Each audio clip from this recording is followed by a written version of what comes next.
こんにちは。バビチャンネルナビゲーター森前です。大寒、一番寒い1月下旬、そして間もなく立春という名の中の寒い季節が続きます。その中でもこのように美しい花を見せてくれる梅、今日はこの梅の盆栽について広く、そしてちょっと深く皆様とお話をしたいと思います。お楽しみください。まもなく開催される日本の盆栽界の祭典、国風盆栽展。2月に開催されるこの展示会にも数多くの梅の素晴らしい作品が出品されます。内久邸に今ある梅の中でもここにあるように大変古く、もちろん国風展などに出品された木もここには入っています。一言で梅といっても松竹梅で可愛らしい可憐な花を楽しむもの、水戸や太宰府に置かれる梅の市、苗木の梅の花を楽しむ多くの人たちのにぎわい、これも新春から早春の楽しい日本の文化です。その中で盆栽界におけるこの梅というもの、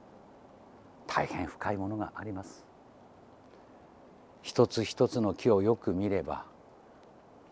ここに置いてあるものすべてが100年を超える時間を過ごしているものです。その時間の味わいというものが梅の盆栽の命とも言われます。枝の作り、幹肌の良さ、人では作れない姿、梅に求められるものは説明にきりがありません。大切なポイントを一つずつご紹介します。野梅、盆栽界でいう野梅という言葉は白花の一重の梅のことを言います。サバ缶となって屈曲しても生きる姿、枝はすべて立ち枝という日本画に出てくるような梅を象徴する姿になっています。名高い愛好家が持った木はその当時のままの約250年前の中国小当たり盆木に入れられています。火梅、火色の火、つまり鮮やかな赤い花色を見せる梅の中でも貴品種と言われるものです。ちりめん肌と言えるほどにろうたけた幹の動き、どのようにしてこのような幹姿になったのか、まるで万竜、まさに竜がうごめくような姿の上に可憐な枝先を見せています。これだけの古さを持ちながら未完の作と言われるこの木は近い将来盆栽界の大舞台へ登場するでしょう。何百種類もある梅の花の種類、野梅種といって自然の中から生まれた中でもこの種は特別な思いがあります。初刈りという名のこの白梅は一足早く師走の頃に咲き、1月に可憐な花を見せます。振り降りる腕、ご覧ください。まるで枝々が一つの何か音楽を奏でているような動きを見せています。どうしても三角形の盆栽、形の良い盆栽が多い日本ですが、梅に限ってはこのように絵心があるものを一番とします。見てやってください。梅は古木であればという言葉があります。今ここにいる2本は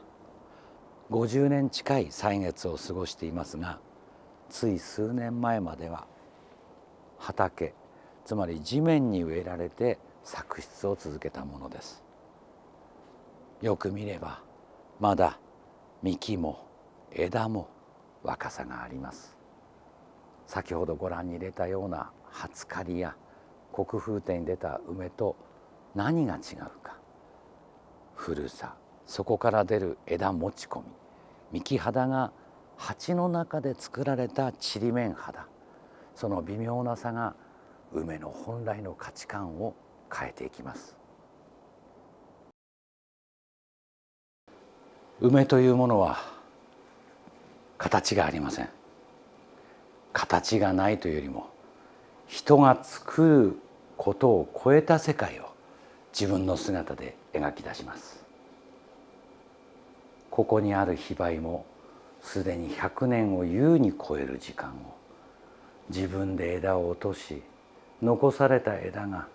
自然に振り降り、またそこから芽が上がる。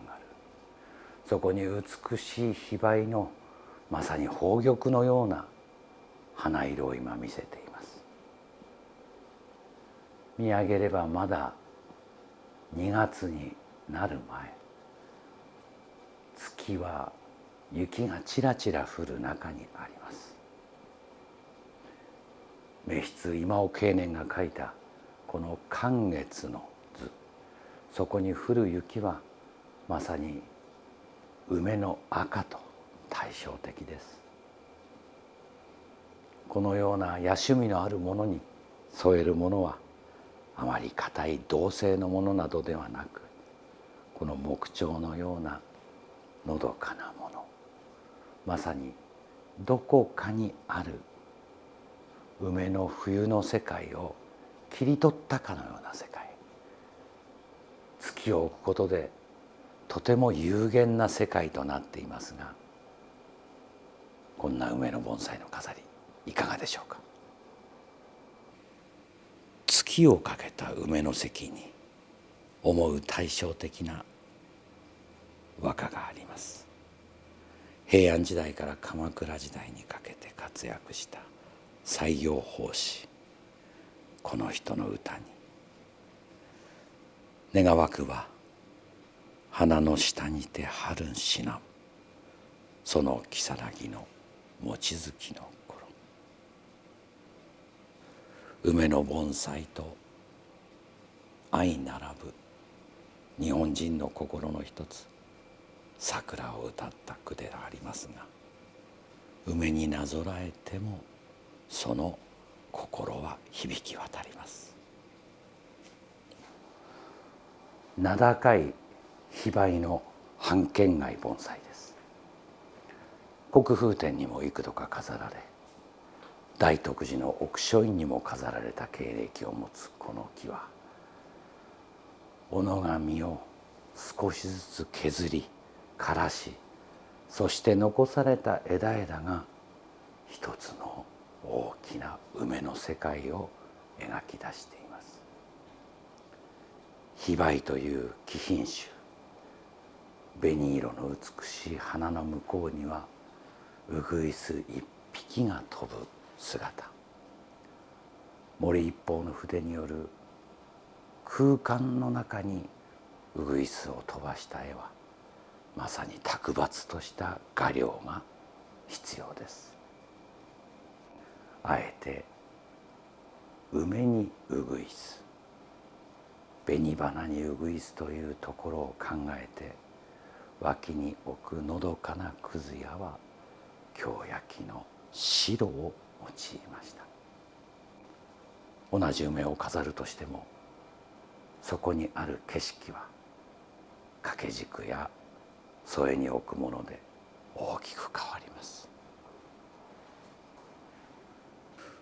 梅に思う日本の文化は深く限りがありません。千年の昔、天神様と言われる菅原道真公が都を追われる時、太宰府へ赴任する前に残した有名な歌があります。こち深場、匂い起こせよ梅の花、主なしとて春を忘るな。こち東風が吹いたら私のことを梅を忘れないでくれと切なげに歌ったこの句は日本の代表的な和歌でもあります。大床飾りという床飾りの梅盆栽を2隻ご覧に入れましたが、このように床の間がない場所でも梅の盆栽の飾りはできます。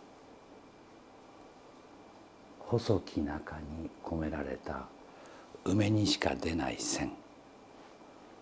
わずかな太さの中にある幹の動き、枝は必ず横には這わず上に向いて花を咲かせようとしています。梅に求められる美、伝えようとしても伝えきれません。でも日本人は梅に求めた厳しさ、可憐さ、そして冬から春へと向かう前の命の息吹の素晴らしさを楽しみました。私たち盆栽人もこのような梅に込められた日本人の思い、これを盆栽の中できちんと受け継いで、それにふさわしい盆栽を作っていきたいもんだと思っています。いかがだったでしょうか。今日のわびチャンネル、梅を語るには何度ものチャンネルが必要かもしれません。かいつまんで梅の素晴らしさだけご理解いただけたでしょうか。暖冬の影響で立春を前に梅が咲き誇るという異常な季節の中です。それでも盆栽たち、梅も静かに静かに時を重ねて咲き誇ってくれます。面白かったなと、もっと梅やいろいろなもの見たい、こんなことをお思いの方、ぜひチャンネルの登録をよろしくお願いします。今日もご視聴ありがとうございました。